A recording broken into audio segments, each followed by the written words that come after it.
Welcome to the cult of wrestling guys. तो भाई आज की वीडियो बहुत स्पेशल है और आई थिंक मज़ा आने वाला है। तो भाई करना क्या है, पूरी वीडियो को देखना है। It's request because video skip मत करना, बहुत सारी अपडेट है, मिस हो जाएंगी। अगर आप WWE कंपनी के फ़ैन हैं, भाई रेसलिंग पसंद करते हैं, तो भाई हमारे चैनल पे विजिट करिए। Let's start the video. The first update is gonna be Andrade CL Almas एल इलोडो। भाई लोडो बोल दिया मैंने, but the update is gonna be Andrade CL Almas। अब देखिए भाई, Andrade का रिटर्न हुआ था रॉयल रंबल में, उसके बाद से Andrade की जितनी भी बुकिंग हुई है जो WWE कंपनी ने करी है उतनी बेहतरीन नहीं थी। ये बात आप सबको पता ही। भाई Andrade का जो फर्स्ट रन था WWE कंपनी के अंदर बहुत अच्छा था। वो NXT चैम्पियन बना था, इंटरकॉन्टिनेंटल चैम्पियन बना था, बहुत अच्छा उसने काम किया था। एंट्रेंस कमाल की, जो उसकी जेलिना वेगा के साथ उसकी स्टोरी लाइन बहुत ही बेहतरीन थी एज इज मैनेजर। लेकिन भाई उसके बाद से Andrade ऑल एलीट रेसलिंग में चला गया। उसके बाद वहाँ पे 2 या 3 साल गुजारे and right now Andrade is back in WWE। लेकिन भाई Andrade की बुकिंग को लेकर अभी तक कोई ऐसा बवाल नहीं मचा है कि जिसके लिए फैंस एक्साइटेड हो सके, जिसके लिए फैंस उसको एक मैच में इमेजिन कर सके। अभी तक Andrade के पास, मेरे को तो भाई Andrade के लिए कोई भी फ्यूड ऐसी अभी तक नहीं लगी जो WWE कंपनी ने Andrade के लिए बना रखी हो। लेकिन दोस्तों अब ऐसा नहीं है। रिसेंटली Andrade के लिए एक नई फ्यूड मिल चुकी है, Andrade के लिए नया अपोनेंट मिल चुका है जिसका नाम है कार्मेलो हाइस। जी हाँ, ये बंदा NXT में पॉपुलर था और अब मेन रोस्टर में आ चुका है। इसने मनी द बैंक में परफॉर्म किया था एंड राइट नाउ भाई Andrade के साथ इसकी फ्यूड चलने वाली है जो ऑलरेडी लास्ट स्मैकडाउन से शुरुआत हो चुकी है। अब आई थिंक शायद समर स्लैम में इनका मैच हो जाए। मैं तो चाहता हूँ भाई Andrade को एक मतलब ऑन स्क्रीन टीवी पर उसको लाया जाए और उसको एक मैच दिया जाए समर स्लैम PLE के अंदर। बहुत ही बेहतरीन होगा उसके करियर के लिए। तो इससे बेहतरीन चीज़ और क्या सकते हैं। The next update is gonna be भाई Io Sky के बारे में। आप सबको पता भाई Io Sky कहाँ पर है इस समय। Io Sky है जापान के अंदर, वहाँ पे कोई रेसलिंग प्रमोशन है, वहाँ पर वो काम कर रही है जाके। और यहाँ पर भाई Io Sky ने यहाँ पे अपना जो फर्स्ट मैच है, ये किसके अगेंस्ट है, ये था वहाँ पे उथामी हायाशिता के अगेंस्ट। अब वहाँ की कोई रेसलर होगी भाई। Io Sky ने अपना मैच इसके अगेंस्ट जीत लिया है और इस बंदी को यानी कि जापान के अंदर जहाँ उसका होम टाउन है वो वहाँ पर इसको डिफीट कर दिया है। तो this is a major understanding भाई। Io Sky, अब WWE कंपनी ने भाई परमिशन तो दी है Io Sky को वहाँ पे जाने की, AJ Styles को भी दी है। Io Sky ने अपना फर्स्ट मैच जीत लिया है वहाँ पे। अब देखते हैं भाई Io Sky के और भी मैचेस होते हैं वहाँ कि नहीं, but this is a major update. The next update is gonna be Tiffany Stratton के बारे में। देखिए, you know that Tiffany Stratton is already winning the money in the bank briefcase. अब भाई सबसे बड़ा सवाल है, where will happen the cash in. अब देखिए कैश इन होगा, ये बात सबको पता भाई। Tiffany का कैश इन फील नहीं होने वाला। अगर आप ये सोच रहे हैं तो भाई आप गलत सोच रहे हैं। Tiffany Stratton का money in the bank cash in successful होगा और सबसे ज़्यादा पॉसिबिलिटी है कि समर स्लैम में ही Tiffany Stratton अपना कैश इन कर ले। बिकॉज आपको पता है समर स्लैम के अंदर नाया जैक्स वर्सेस बेली का मैच होने वाला है, वहाँ पर सबसे ज़्यादा पॉसिबिलिटीज़ है। लेकिन भाई Tiffany Stratton ने यहाँ पे एक मेजर चीज़ रिवील करी है। उसने बोला है कि Liv Morgan, Roxanne Perez, Bayley, your title reigns are all on Tiffy time. आप देखिए यहाँ पे तीनों को इनने चैलेंज कर दिया है, तीनों को वार्निंग दे दी है कि मैं किसी पर भी कैश इन कर सकती हूँ। अब देखिए ये बात सच है कि Tiffany Stratton किसी पर भी कैश इन कर सकती है। वो चाहे लिव मॉर्गन पर भी कर सकती है समर स्लैम में, या फिर रोक्साना पेरिस पर भी कर सकती है जो NXT के अंदर है, या फिर वो बेली पे सबसे ज़्यादा चांसेस है जो वो कर सकते हैं बिकॉज वो ऑलरेडी स्मैकडाउन के एपिसोड में, स्मैकडाउन के रोस्टर में है। So this is a major understanding कि भाई Tiffany Stratton ने यहाँ पे जो है चैलेंज कर दिया है यहाँ पे तीनों को और कह दिया कि मैं बहुत जल्दी तुम तीनों के पीछे आने वाली हूँ, बी रेडी। तो नेक्स्ट अपडेट इस भी नटालिया के बारे में। आप देखिए नटालिया के बारे में अपडेट किया है। नटालिया ने रीसाइन कर लिया है WWE कंपनी के साथ। जी हाँ, नटालिया ने की डील एक्सपायर हो चुकी, लेकिन right now Natalya is resigning her contract with WWE। बहुत ही बेहतरीन चीज़ है भाई। नटालिया बहुत पुरानी सुपरस्टार है। आई थिंक 2008 में नटालिया का डेब्यू हुआ था और मेरे अकॉर्डिंग तो भाई हर साल नटालिया इस कंपनी में रही है और कहीं रिकॉर्ड बनाया है उसने। वाकई में भाई नटालिया सक्सेसफुल डीवा रही है WWE कंपनी की। बहुत अच्छी बात है कि उसने रिसाइनिंग कर लिया। और सबसे मेजर चीज़ पता क्या है, नटालिया को भाई WWE कंपनी कॉन्ट्रैक्ट ऑफर कर रही है। सबसे बेहतरीन बात है बिकॉज नटालिया के लिए मेन रोस्टर पे कुछ मतलब राइवलरी नहीं चल रही है। अब आई डोंट नो क्या होने वाला, बट नटालिया ने रीसाइनिंग कर लिया, जो कि मेजर अपडेट है। The next update is gonna be भाई 2014 समर स्लैम। भाई कौन भूल सकता है ये match, the beast Brock Lesnar versus the 16 time champion, the greatest of all time John Cena. अब देखिए ये मैच कोई नहीं भूल सकता। ये मैच तो भाई मेरे रोंगटे खड़े कर दिए थे इस मैच ने। आई थिंक मैंने जितने भी मैचेस देखे हैं जिसमें वर्ल्ड टाइटल इंक्लूड हुआ है, मेन इवेंट रहा है वो मैच, भाई मैंने ऐसा मैच कभी नहीं देखा। समर स्लैम 2014 आपको याद होगा ना, या नहीं होगा, सबको याद होगा। एक मेन इवेंट में मैच हुआ था Brock Lesnar versus John Cena for the WWE world heavyweight championship का मैच हुआ था भाई। बवाल लेवल का मैच है भाई। जो जॉन सीना को जो डिस्ट्रॉय करा था ना ब्रॉक लेसनर ने, भाई मैं आपको बता नहीं सकता। भाई ब्रॉक लेसनर ने पूरी तरह से ख़त्म कर दिया था जॉन सीना को इस मैच में। 16 जर्मन सुप्लेक्सें मारी थी लगातार भाई साहब। उसी समय सुप्लेक्स सिटी की शुरुआत हुई थी ब्रॉक लेसनर की। और भाई सही कहूँ इस मैच में डोमिनेट कर दिया था भाई। अगर आपको प्योर डोमिनेशन देखना है ना भाई, अगर आपको प्योर हार्डकोर रेसलिंग देखनी है, द रियल हार्डकोर रेसलिंग, वो हार्डकोर रेसलिंग नहीं जिसमें ब्लड वगैरह निकाल देते हैं। अब ये ऐसी रेसलिंग थी भाई जिसमें बिना ब्लड के भी इतना खतरनाक मैच दिया था ना ब्रॉक लेसनर और जॉन सीना ने, आपके रोंगटे खड़े हो जाएंगे। अगर आप अभी भी इसको देखना चाहो तो WWE कंपनी के ऑफिशियल यूट्यूब चैनल पर आपको ये मैच मतलब मिल जाएगा, आपको वहाँ पे आप देख सकते हो जाके, पूरा मैच अपलोड है। Brock Lesnar versus John Cena summer slam 2014। मज़ा आ गया था भाई इस मैच में। और इस मैच से जुड़ी लेटेस्ट चीज़ बताऊँ आपको, लेटेस्ट चीज़ क्या जो आपने आज तक आपको पता ही नहीं है। इस मैच से पहले मीटिंग हुई थी जॉन सीना की और ब्रॉक लेसनर की। जी हाँ, ब्रॉक लेसनर जॉन सीना इस मैच से पहले मिले थे और ब्रॉक लेसनर ने जॉन सीना को बोला था कि क्या होगा अगर मैं तुझे सुप्लेक्स से मारूँ, क्या होगा अगर मैं तुझे लगातार सुप्लेक्स मारूँ और एक डोमिनेशन हम इस मैच को बनाए। तो जॉन सीना ने कहा था बहुत ही अच्छी चीज़ है। और जॉन सीना ने ब्रॉक लेसनर के इस मतलब कि इस एक्शन को एक्सेप्टेड कर लिया था। वाकई में ब्रॉक लेसनर ने कहा था और जॉन सीना ने मान लिया। बिकॉज आपको पता है भाई अगर जॉन सीना मना करते थे तो शायद ऐसा नहीं होता, लेकिन ब्रॉक ने कहा था कि जर्मन सुप्लेक्स से मारूंगा मैं तुझे लगातार, और जॉन सीना ने हामी भर दी थी।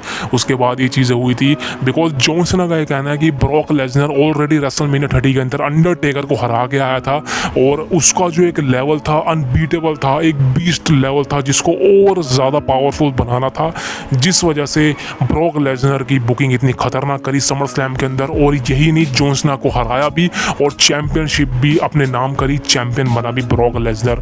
तो भाई मेरे अकॉर्डिंग तो भाई अभी तक का एक खतरनाक मैच है समर स्लैम का पूरी हिस्ट्री का, जिसका रिकॉर्ड अभी तक तो भाई कोई तोड़ नहीं पाया है। बिकॉज वो वन साइडेड मैच था जो आई थिंक बहुत कम हमको WWE कंपनी में देखने को मिलता है। The next update is gonna B John Cena की और शाहरुख खान की। आप देख सकते हैं भाई जॉन सीना इंडिया में आया था और उसकी फोटो रिवील हो रही है जॉन सीना और SRK की। तो भाई अच्छी बात है, जॉन सीना ने इस पर ट्वीट भी करा, आप पढ़ सकते हैं। मेरे पास इतना टाइम नहीं है कि मैं लंबे छोटे ट्वीट को पढ़ूँ।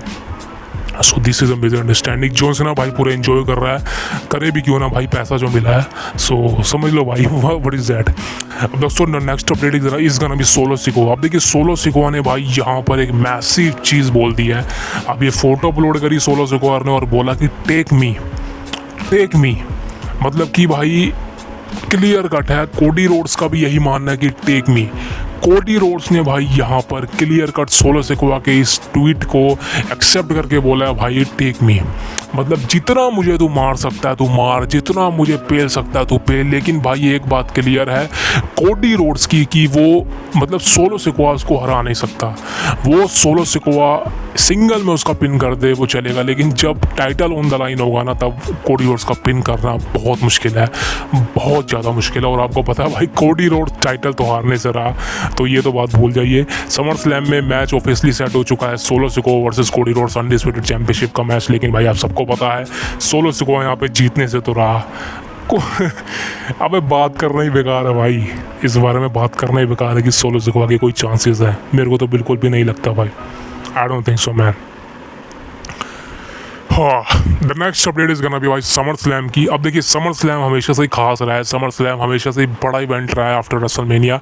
और समर स्लैम में एक मैसिव चीज़ पता क्या है, समर स्लैम में बड़े सुपरस्टार के रिटर्न होते हैं, मतलब हमेशा समर स्लैम में रिटर्न होता है। ये शुरुआत 2021 से हुई थी जब द बीस्ट ब्रॉक लेसनर का रिटर्न हुआ था समर स्लैम 2021 के अंदर, आप सबको पता है हुआ था। 2022 में क्या होता, 2022 में तो आई थिंक किसी का रिटर्न नहीं हुआ, लेकिन 2000 वहाँ पे आई एम सॉरी मैन, क्या मैं ये कैसे बोल सकता हूँ भाई, 2022 में रिटर्न हुआ था मेरे भाई। आई एम सॉरी, मैं फॉरगेट भूल गया था। और ये किसका हुआ था? ये था बेली का, डैमेज कंट्रोल का। बिकॉज वुमेन डिवीजन के मैचेस में ज़्यादा कवर नहीं करता हूँ तो भाई मेरे दिमाग से निकल गया था। लेकिन भाई वाकई में 2022 में भी रिटर्न हुआ था बेली का, काफ़ी लंबे समय के बाद। 2023 में भाई रिटर्न तो नहीं हुआ, लेकिन इस बेवड़े ने धोखा दे दिया था अपने भाई को। जिमी ऊसो ने एक बीट्रेल था जो कि आई थिंक मेरे लिए तो शॉकिंग नहीं था, बिकॉज बहुत अच्छा बीट्रेल नहीं था। तो 2023 की समर स्लैम यानी कि लास्ट ईयर की समर स्लैम फीकी थी, कहीं ना कहीं उतना मज़ा नहीं आया। लेकिन इस साल समर स्लैम ऐसी हो सकती है। इस साल किसका रिटर्न होगा? गेस करे भाई, रोमन रेंस का या फिर ब्रॉक लेसनर का। देखिए, दो में से एक का रिटर्न होगा। दो रिटर्न तो मुश्किल लगते हैं, लेकिन हाँ, मैं प्रेडिक्शन लेके आऊँगा समर स्लैम की, तब मैं सब रिवील कर दूंगा लास्ट मोमेंट के अपडेट्स पर किस चीज़ का रिटर्न होगा। लेकिन अभी के अकॉर्डिंग रोमन रेंस का रिटर्न कंफर्म है समर स्लैम के लिए। ये बात आप लॉक कर लीजिए भाई, क्योंकि जब कल्ट ऑफ रेसलिंग मैं कह रहा हूँ वो, तो भाई आपको क्लियर कर इस बात को लॉक कर लेना चाहिए भाई। The next update is gonna B Liv Morgan के बारे में। देखिए, लिव रिया रिप्ले का टर्न हो चुका है और लिव मॉर्गन ने ट्वीट करके बोला कि भाई watching daddy Dom finally beat his dad with dad. अब देखिए, वो बात तो ठीक है भाई कि रेमिस्ट्रो को हरा दिया, चूजे ने रेमिस्ट्रो को क्लियर हरा दिया, इंटरफेरेंस से हराया वैसे तो लिव मॉर्गन की, लेकिन भाई कोई दिक्कत नहीं। लेकिन भाई मेन पॉइंट है कि रिया रिप्ली का क्या होगा। रिया रिप्ली क्या करने वाली है समर स्लैम में? भाई रिया रिप्ली हरा देने वाली है इसको और न्यू वुमेन्स चैंपियन बनने वाली है, यानी कि वुमेन्स वर्ल्ड चैंपियन। अभी तक की प्रेडिक्शन के अकॉर्डिंग तो भाई रिया रिप्ली यहाँ पे लिव को हरा देने वाली है समर स्लैम के अंदर। एंड उसके बाद आप समझते हैं what is the main point. The next update is gonna B solo Sikoa. अब देखिए, सोलो सिकोआ ने स्मैकडाउन के एपिसोड में क्या हुआ, ये बात आप सबको पता है। सोलो सिकोआ ने रोमन रेंस को भी चेतावनी कह दिया। सोलो सिकोआ ने बोला कि if Roman Reigns coming back he will acknowledge me as his tribal chief. तो भाई ये बात तो सोलो सिकोआ ने क्लियर बोल दी कि रोमन रेंस जब भी तू आएगा ना, मुझे एक्नॉलेज करना पड़ेगा as your tribal chief, because मैं हूँ योर ट्राइबल चीफ। अब मुझे तो पता नहीं भाई रोमन रेंस ऐसा कहेगा या नहीं, बिकॉज ऐसा तो नहीं लगने वाला। रॉक थोड़ी ना भाई वो जो एक्नॉलेज कर लेगा। और वाकई में भाई रोमन रेंस का लेवल तो बहुत ऊपर है, सोलो सिकोआ का लेवल अभी तक ऐसा नहीं हुआ ना भाई। तो समझ सकते हो भाई what is the main point. अब क्या होने वाला भाई, रियलिटी बता रहा हूँ, I really don't know man क्या होने वाला है। The next update is gonna B Booker T. अब देखिए, बुकर टी ने एक रिसेंटली इंटरव्यू में एक चीज़ रिवील करी है, मैं आपको बताना चाहता हूँ वो क्या है। बुकर टी का कहना है, well I am never gonna retire, I am definitely gonna get back in the ring at some point time to do something, but it's gonna be here, I am reality of wrestling और in Saudi. अब देखिए, यहाँ पे Booker T ने एक massive चीज़ reveal करी है। Booker T ने कहा है कि मैं कभी रिटायर हुआ ही नहीं रेसलिंग से, मैं हमेशा से रेसलिंग कर रहा हूँ और करता रहूँगा। हाँ, बीच में मैंने कमेंट्री करी थी कुछ समय के लिए, लेकिन मैं अब रेसलिंग करता हूँ। और वाकई में बुकर टी की शेप बहुत अच्छी है भाई, बुकर टी को रेसलिंग करनी चाहिए भाई, एंड डब्ल्यूडब्ल्यूई कंपनी को मौका देना चाहिए। लेकिन भाई बुकर टी ने यहाँ पे अपनी एक इच्छा जताई है। बुकर टी ने कहा है कि मैं रिटायर नहीं हूँ और मैं परफॉर्म करना चाहता हूँ, दोबारा रिटर्न करना चाहता हूँ रेसलिंग रिंग के अंदर, और सबसे बेस्ट प्लेस रहेगा सऊदी के अंदर, मैं वहाँ पर रेसल करना चाहता हूँ। अब देखिए, ऐसा हो सकता है, बिकॉज बुकर टी का कहना है कि वो सऊदी में रेसलिंग करेगा, तो देखते हैं भाई ऐसा होता है या नहीं, बुकर टी की इच्छा है। The next update is gonna be भाई AJ Styles, the legend, the कितने नाम है भाई इस बंदे के, फिनोमिनल। आपको पता है AJ Styles and Io Sky दोनों ही जापान के अंदर इस समय गए हुए हैं, दोनों ही वहाँ पर किसी लोकल प्रमोशन कंपनी पर काम कर रहे हैं। दोनों के मैचेस भी सामने निकल कर आए हैं, जिसमें ईओ स्काई ने और एजे स्टाइल्स ने दोनों ने ही अपने वहाँ पर मैचेस को जीत लिया है और अच्छी तरह से रिस्पेक्ट अर्न करी है। वाकई में भाई this is the major point, this is the major update कि भाई जब आप डब्ल्यूडब्ल्यूई कंपनी एक ग्लोबल बन चुकी है, डब्ल्यूडब्ल्यूई कंपनी में वाकई में भाई मुझे लग रहा था भले भाई एनजेपीडब्ल्यू में गई है, लेकिन ऐसा नहीं हुआ। जापान के अंदर कोई नई रेसलिंग कंपनी है, वहाँ पर डब्ल्यूडब्ल्यूई कंपनी में उसकी कोलैबोरेशन हुई है, वहाँ पर एजे स्टाइल्स को भेजा है। आई थिंक पैसों का मामला होगा सर, ऑफर करोगे डब्ल्यूडब्ल्यूई कंपनी को, this is why we have gone. But भाई रिसेंटली एजे स्टाइल्स ने और ईओ स्काई ने फोटो शेयर करी अपने मैचेस की, और दोनों ने भाई वहाँ पर अपने फर्स्ट मैच को जीत लिया। अब देखना इंटरेस्टिंग होगा कि दोनों कब वापस में रिटर्न करते डब्ल्यूडब्ल्यूई कंपनी के अंदर। एंड देखते हैं भाई। तो भाई अब नेक्स्ट अपडेट है स्टेफनी वल्कर के बारे में। अब देखिए Stephanie Vaquer has arrived and is ready for tonight super show in Mexico City. अब आपको पता है भाई NXT का शो होने वाला है मैक्सिको के अंदर, वहाँ पर स्टेफनी वल्कर का डेब्यू होने वाला है। स्टेफनी वल्कर जो है NXT के अंदर आ चुकी है। आई थिंक NJPW में काम कर रही थी, इसको AEW कंपनी ने भी ऑफर किया था, NJPW ने भी रिसाइनिंग के लिए ऑफर किया था और WWE कंपनी भी ऑफर कर चुकी थी। इसने WWE कंपनी को चुना है, जो मेरे अकॉर्डिंग सही है भाई, और काफ़ी अच्छी मतलब रेसलिंग करती है लड़की, जैसे मैंने कुछ मैचेस इसके देखे हैं। अब देखते हैं भाई ऐसा होता है या नहीं, ये सक्सेसफुल होती है NXT के अंदर WWE कंपनी के अंदर या नहीं। But I think the major point इसकी भाई WWE कंपनी के अंदर ये आ चुकी है और this is a major point. The next update is gonna be भाई ऑस्टिन थ्योरी। अब देखिए ऑस्टिन थ्योरी का फेस टर्न हो चुका है। जी हाँ, ऑस्टिन थ्योरी का वाकई में रिवील फेस टर्न हो चुका है। लास्ट वीक स्मैकडाउन में हो चुका था, अब ऑस्टिन थ्योरी आगे जाके फेस बन चुका है।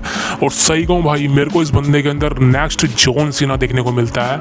कुछ चीज़ें हैं, अगर ये बंदा सही कर ले तो वो कामयाब हो सकता है, जैसे कि जॉन सीना की तरह कुछ अंडरस्टैंडिंग है वो क्लियर कर ले, और हील टर्न कभी मत कराना इस बंदे का, बिकॉज इसकी शक्ल हील वाली नहीं है। ऑस्टिन थ्योरी की शक्ल फेस बेबी फेस वाली है, आपने इसको हील मत बनाइए। और आपने ऑस्टिन थ्योरी को हील बना के देख चुका है, फ्लॉप हो चुका है, लेकिन अब आप ऑस्टिन थ्योरी को फेस बना रहे हैं, तो आई थिंक आपके लिए चुनौती भी हो सकती है। लेकिन मेरे अकॉर्डिंग तो भाई ऑस्टिन थ्योरी का फेस टर्न कामयाब हो सकता है, सक्सेसफुल हो सकता है, और WWE कंपनी जो भी प्लानिंग कर रही है भाई ऑस्टिन थ्योरी के लिए, तो बहुत अच्छी हो सकती है। द नेक्स्ट अपडेट इसका नाम ये टोमासो चिएम्पा के बारे में। भाई आप देख सकते हैं टोमासो चिएम्पा की फोटो जुलाई 12 की, और अभी इतने सालों के बाद की। आपको याद होगा टोमासो चिएम्पा भाई बहुत सालों पहले WWE कंपनी में काम करते थे, as employ, as a security guard में वो काम करता था। तो आई थिंक बहुत सारे लोग हैं भाई जो WWE कंपनी में बहुत समय से हैं, लेकिन उनको मौका नहीं मिला रेसलिंग करने का, सुपरस्टार बनने का। तो टोमासो चिएम्पा भी उसमें से एक है, और ये टोमासो चिएम्पा ने फोटो रिवील करी है जुलाई 2005 की और जुलाई 2024 की। आप देख सकते हैं भाई, पहले इसके बाल थे, अब इसके बाल नहीं है, but this is a mid understanding. The next update is gonna be भाई जॉर्डन ग्रेस के नाम पे। आप देखिए जॉर्डन ग्रेस ने बहुत अच्छी चीज़ें रिवील करी। इस बंदी ने दिल जीत लिया भाई। इस बंदी ने अपने सोशल मीडिया पर हमारे हिंदू कल्चर, भगवान जगन्नाथ जी के बारे में बहुत अच्छी चीज़ें रिवील कर रही हैं। इसने कहा है कि मैं इनको मानती हूँ, मैं भगवान जगन्नाथ को मानती हूँ, इनकी पूजा करती हूँ, इनकी प्रार्थना करती हूँ, इनकी अर्चना करती हूँ, और इनमें मानती हूँ हिंदू स्पिरिचुअल गॉड सुप्रीम है, नंबर 1 है। और जॉर्डन ग्रेस ने इस बात को एक्सेप्ट करा है। बस भाई मैं सिर्फ एक ही बात कहना चाहता हूँ, हमारे हिंदू धर्म के जो लोग हैं ना भाई, इंडियन कल्चर के जो लोग हैं, उनको अपने धर्म ग्रंथ के बारे में कुछ नहीं पता। मैं सिर्फ आपसे इतना चाहता हूँ कि भाई अपने धर्मों के बारे में, अपने ग्रंथों के बारे में नॉलेज लें। अपने बच्चों के हाथ में जो आप 2-2 साल की उम्र में फ़ोन पकड़ा देते हैं ना, उनको कुछ समझ नहीं, कुछ अल्ले पल्ले नहीं पढ़ने वाला गंद ही देखना है फ़ोनों के अंदर। उन्होंने छोटी सी उम्र के अंदर लड़कियों को देख लीजिए, बुरा हाल हो रहा है, इतना कुछ ख़त्म हो रहा है। तो भाई शुरुआत अच्छी होगी, भगवान का नाम ले दिए। तो भाई जॉर्डन ग्रेस जैसी रेसलिंग, मतलब एक USA की, मतलब कि वो रेसलर है, USA की डिवीज़न है, वहाँ की वो ब्रिटिश नागरिक है, फिर भी वो हमारे हिंदू कल्चर को मानती है, इस्कॉन धर्म को मानती है, जो कि ऑलरेडी हमारा इंडियन कल्चर है वो। तो भगवान जगन्नाथ ने बिलीव करती है जॉर्डन ग्रेस। और इसी के साथ जॉर्डन ग्रेस ने एक और चीज़ रिवील करी है। Jordan Grace she stand out, she doesn't look out of the place at well, she as a star any means no matter how look, and she is a bonfire star, and whenever you got guys I like that need to be look most I say give me a shot. तो भाई Jordan grace का यहाँ पे WWE company में career तो set है भाई। Jordan grace एक सक्सेसफुल डीवा बन चुकी है। मानता हूँ कि इस समय वो TNA के अंदर काम कर रही है, लेकिन भाई TNA और WWE कंपनी के रिलेशन बहुत अच्छे हैं, ये बात आप सबको पता है, इस बात से आप इनकार नहीं कर सकते। तो जॉर्डन ग्रेस का WWE कंपनी में भाई एक तरह से डेब्यू होगा, मानता हूँ अभी नहीं हुआ लेकिन होगा। फ्यूचर में जॉर्डन ग्रेस WWE कंपनी के अंदर ही जाएगी, इस बात को ताला मार लीजिए भाई, ये बात मैं आपको बोल चुका हूँ। जॉर्डन ग्रेस का जो एक ड्रीम है वो WWE कंपनी में ही आना है, वहाँ की चैंपियन बनना है। तो भाई ये कामयाब होगा, और ये बात मैं आपको क्लियर बोल रहा हूँ, जॉर्डन ग्रेस का फ्यूचर WWE कंपनी में ही है, ये बात ऑफिशियल है। The next update is gonna be the Viper, the legend killer, the apex predator of WWE, रेंडी ओटन। अब देखिए रेंडी ओटन के बारे में लेटेस्ट रिपोर्ट क्या है। अब आई थिंक रेंडी ओटन को WWE कंपनी ऑफ देगी, बिकॉज समर स्लैम में तो मेरे को नहीं लगता कि रेंडी ओटन कोई भी मैच होगा। पहले रूमर था कि कोडी रोड्स का अगेंस्ट ओटन का मैच होगा, लेकिन अब ऐसा नहीं होने वाला। अब यहाँ पे रेंडी ओटन समर स्लैम तक गायब रहेंगे। अब आई थिंक समर स्लैम में ओटन का रिटर्न हो जाए, वहाँ पर वो कोडी रोड्स को टर्न कर जाए, हील कैरेक्टर आ जाए, लेकिन मेरे को उसके चांसेस बहुत कम लगते हैं बिकॉज समर स्लैम में रोमन का रिटर्न होगा तो ऑलरेडी मैच डिस्क्वालीफाई हो जाएगा। लेकिन द मेन पॉइंट क्या है? द मेन पॉइंट है कि भाई अब जाके समर स्लैम के बाद कोडी रोड्स की ब्लड लाइन के साथ स्टोरी ओवर हो जाएगी बिकॉज रोमन आ जाएगा तो वो सब अपने हाथ में ले लेगा। लेकिन उसके बाद जो स्टोरी चलने वाली है वो bad blood bash in Burley यानी फिर फ्यूचर इवेंट चलने वाली है, Cody Rhodes versus the Viper Randy Orton. भाई अब ये मैच होगा और इसको कोई नहीं रोक सकता। ये मैच के अलावा कोडी के पास कोई मैसिव अपोनेंट नहीं है स्मैकडाउन के एपिसोड में, ये बात आप सबको पता और आप सबको पता है भाई कोडी और ओटन की राइवलरी लॉन्ग टाइम के लिए चलेगी। 3 से 4 मैच होंगे भाई, कोडी रोड्स और रेंडी ओटन के 3 से 4 मैच होंगे भाई, ताला मार लीजिए। इस बात को रिवील कर रहा हूँ 4 मैच होंगे इनके भाई, 4 मैच, बिकॉज ये बहुत तगड़ी राइवलरी है, 1 मैच 2 मैच में नहीं सिपटने वाली। मुझे तो भाई सबसे ज़्यादा वेट है प्रोमो का भाई, प्रोमो बैटल होगी। लेकिन सबसे पहले कोई मेजर पॉइंट ढूंढना होगा कि जिस वजह से ओटन का हिल टर्न होगा, जिस वजह से ये राइवलरी की शुरुआत होगी। फेस टर्न में तो राइवलरी की शुरुआत करवा दी है, लेकिन अगर आपको हील टर्न में राइवलरी रखनी है जिसमें ज़्यादा गर्मी बढ़े तो भाई वो ये फ्यूड हो सकती है। कोडी रोड्स की लास्ट फ्यूड थी ना जो रोमन के अगेंस्ट ही बैटर, उससे पहले ब्रॉक लेसनर के अगेंस्ट ही, लेकिन अब शुरू होने वाली है ओटन के अगेंस्ट जिसमें मल्टीपल सीरीज ऑफ मैचेस होंगे। तो this is a major understanding. तो भाई बहुत ही इंटरेस्टिंग लेवल पर ये अपडेट है। सो दोस्तों आज की वीडियो यहीं तक थी, सारी अपडेट बता चुका हूँ आपको। एक छोटी सी विनती है भाई, सब्सक्राइबर कम हो रहे हैं, प्लीज़ सब्सक्राइब कर लीजिए मेरे भाई, मेरी मोटिवेशन ख़त्म होती रहेगी। वैसे तो वीडियो बनाता रहूँगा लेकिन भाई प्लीज़ सब्सक्राइब कर लीजिए, अपने भाई का सपोर्ट करें प्लीज़, एंड वीडियो को लाइक करें, अगर पसंद आया तो share the with your friends family. Thank you very much, see you next.